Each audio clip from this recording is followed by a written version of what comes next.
आधी रात को लड़की चुपके से पीछे वाले पहाड़ पर पहुंची और कांपते हाथों से अपनी बड़ी बहन की कब्र खोदने लगी।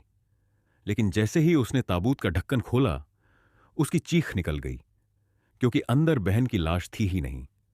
उसे अचानक वो दिन याद आया जब बहन की मौत पर मां जरा भी नहीं रोई थी, बल्कि वो बहन की तस्वीर के सामने खड़ी होकर बोली थी, आखिरकार आखिरी दवा का सामान मिल ही गया।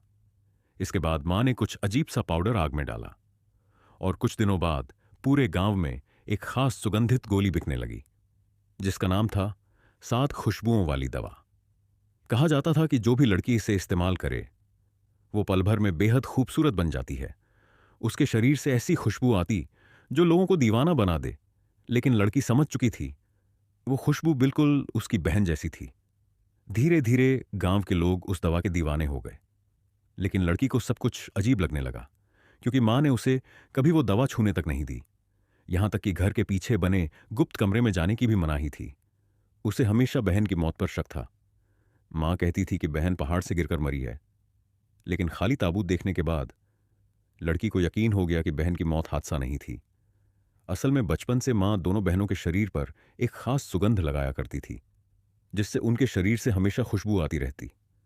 हर बार वो खुशबू लगाते समय हड्डियों तक दर्द होता, लेकिन लड़की सोचती थी कि मां उसके भले के लिए ऐसा करती है। फिर बहन के 20वें जन्मदिन पर अचानक उसकी मौत हो गई, और उसी दिन से मां ने वो रहस्यमयी खुशबू बेचना शुरू कर दिया। यहां तक कि गांव की एक पागल औरत भी लड़की से कहती थी, भाग जा यहां से, वरना तेरी मां तुझे भी जहर बना देगी। ये सुनकर लड़की के रोंगटे खड़े हो गए, क्योंकि गांव वाले भी उसे देखकर अजीब बातें करते थे, जैसे वो जल्द ही मरने वाली हो। सच जानने के लिए उस रात लड़की चुपके से मां के गुप्त कमरे में गई। जैसे ही उसने दरवाजा खोला, उसे अपनी बहन की वही खुशबू महसूस हुई। लेकिन तभी मां पीछे से आ गई और उसे बुरी तरह डांटकर वहां से भगा दिया। मां बोली, जब तू 20 साल की हो जाएगी तब सब खुद समझ जाएगी। लेकिन लड़की डर गई, क्योंकि उसकी बहन भी तो 20वें जन्मदिन पर ही मरी थी।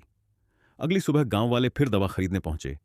मां ने कहा कि अगली खेप 1 हफ्ते बाद तैयार होगी, और वही दिन लड़की का 20वां जन्मदिन भी था।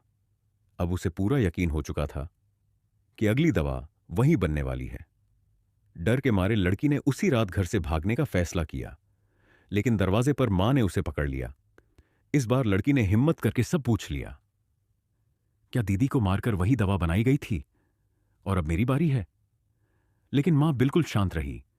फिर वो लड़की को घसीटते हुए उस गुप्त कमरे में ले गई और बोली, आज तुझे सच दिखाती हूं। कमरे में